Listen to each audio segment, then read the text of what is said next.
Welcome to the Deep Dive.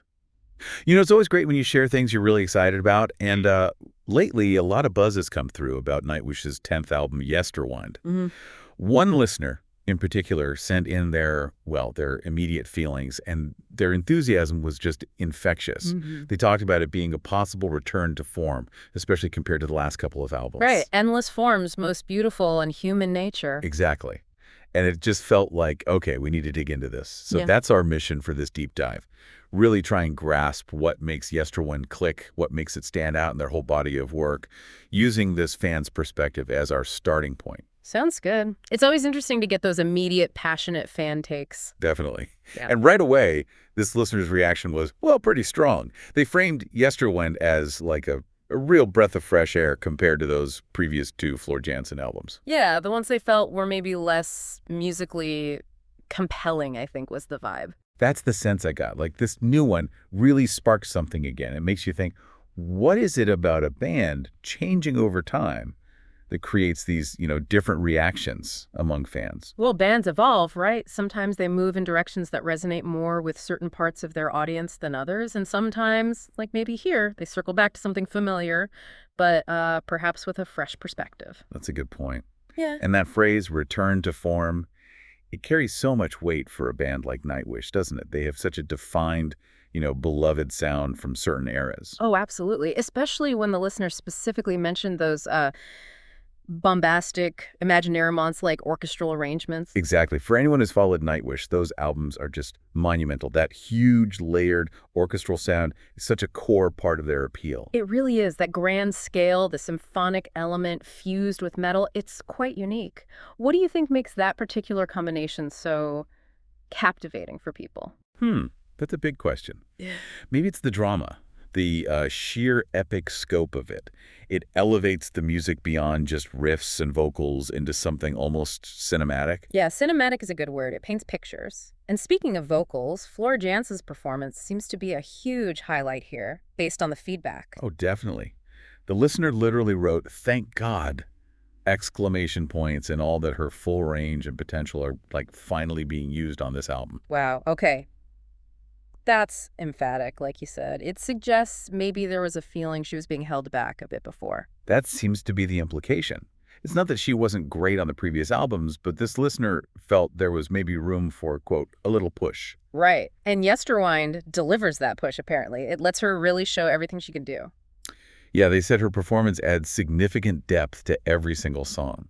Makes you think about what really signals a vocalist hitting their stride within a band's sound, doesn't it? It does. It's not just technical skill, though she clearly has that in spades. It's about how that skill serves the song, the arrangement, the whole emotional arc, finding that perfect fit. Perfect fit, yeah. And it sounds like on Yesterwynde, that synergy between her voice and Tuomas Holopainen's writing is really clicking. So moving into the actual sound, the style, described as bombastic, symphonic, and pumping from the get-go. Yeah, right from the start. And apparently the title track intro sets this mid-2000s tone immediately. That specific era is interesting. It is. When a band revisits an older sound, what makes it feel authentic, like a genuine return rather than just imitation? Good question. Maybe it's capturing the spirit rather than just copying the notes, like tapping into that same energy or compositional approach, but with the experience they have now. That makes sense. And it's interesting because the listener noted similarities to the Annette era, too. Right, those slightly different melodic patterns, maybe a bit more direct song structures sometimes. But then they brought up the mastering specialist, Mika Gisela, saying Yesterwynde is actually closer to Once than anything else, just with noticeable maturation. Yeah, that Once comparison is huge. Yeah. That album is such a benchmark. It really is. And the listener pointed to specifics, the big orchestral and choral parts, and even some harshness, like in the track The Weave, echoing that Once feel. So it's like they're weaving threads from different eras together. Seems like it. But also keeping those elements that have become, well, Nightwish staples over the years. The obligatory Irishness, as the listener called it. The folky melodies, Troy Donockley's influence. Exactly. And those characteristic melodic turns, the circus keys that have been around since Tarja left. It sounds like the listener doesn't expect Tuomas to ditch those anytime soon. They're part of the DNA now. Yeah, they're baked in. How much do you think a band should stick to those signatures versus trying something completely new after so long? That's the eternal balancing act, isn't it? You need to evolve to stay vital, but you also don't want to alienate the core fans who love that signature sound. It's tricky. It really is. And the listener made another interesting comparison with the ballad Sway. They likened it more to the Islander than Harvest. Okay, so more of that melancholic, folk, acoustic vibe, the Islander, rather than the pro-gear feel of Harvest from the last album. Precisely. Which tells you something about the emotional tone, I think. And they also noted, quite pointedly, that there isn't an obvious radio hit this time, like Noise was on the previous record. Which they felt was maybe a bit too close to story time anyway. Yeah, that was the feeling. So the lack of an obvious single might suggest Yesterwynde is maybe more focused on being a cohesive album experience. Less about chasing that one big hit, more about the overall artistic statement, which, for a band at their level, is a choice they can make. But it raises questions about balancing art and commerce, doesn't it? Always, especially in today's music climate. But let's dig into that sound architecture more. The orchestra and choir, the listener called it a truly symphonic album. That term symphonic metal gets used a lot. What does it really mean in the context of Nightwish, do you think? How do they use those elements effectively? Well, for Nightwish, it's not just strings layered on top, is it? It feels deeply integrated. The orchestra isn't just color. It's often driving the harmony, the counter melodies, the whole weight of the sound. Right, it's structural. And the choir adds another huge texture. It creates that almost sacred, larger-than-life feeling in places. Definitely. And the listener did acknowledge the absence of Marco Hietala's voice in the heavier parts. That's a big shift, the first album without him since, 2002? Yeah, a significant change. But interestingly, they felt the focus wasn't solely on Floor or Troy as replacements, but more on the overall. Her Majesty epicness was the phrase. Huh, yeah. Like the album itself, the whole symphonic entity is the star, which is kind of cool. It is. Yeah. And it makes the note about the mastering 100 hours, 7 attempts make more sense. Getting that balance right with so many layers must be incredibly complex. Oh, for sure. All those orchestral tracks, the choir, the band, Floor's vocals, making it all sit together without sounding muddy, that's a huge challenge. Which ties into what the listener suggested about Tuomiska's composition style, maybe seeing it less as soloist plus backup and more like, what was it, a combination of various elements in a single sauce? Yeah, I love that description. It suggests a focus on the total blend, the unified texture, rather than just spotlighting one element at a time. Yeah. Maybe that's why some feel Floor isn't always revealed in a conventional solo sense. It's about her voice, part of that bigger tapestry. Could be. It's a different way of thinking about arrangement.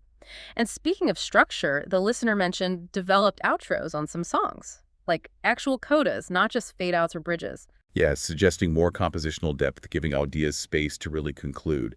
And they found The Day Of a bit different. Arrangement-wise, it has a children's choir, but not a radical departure like, say, Harvest or the whole second disc of Human Nature.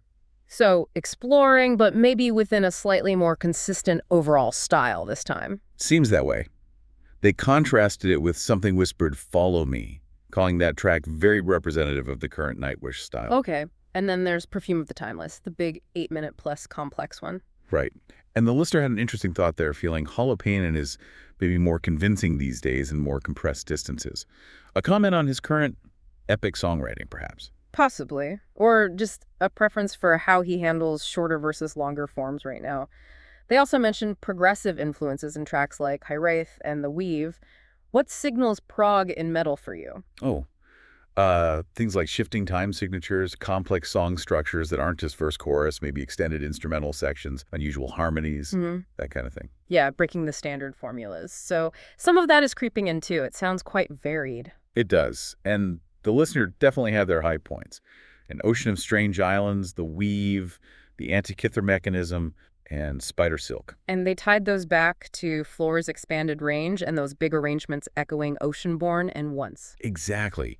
Like those tracks really hit the sweet spot, blending the old school power with the current lineup strengths. That makes sense. And the overall theme of time clearly resonated deeply. Yeah, the idea that the album pulls in little sprinkles of every album, they loved that.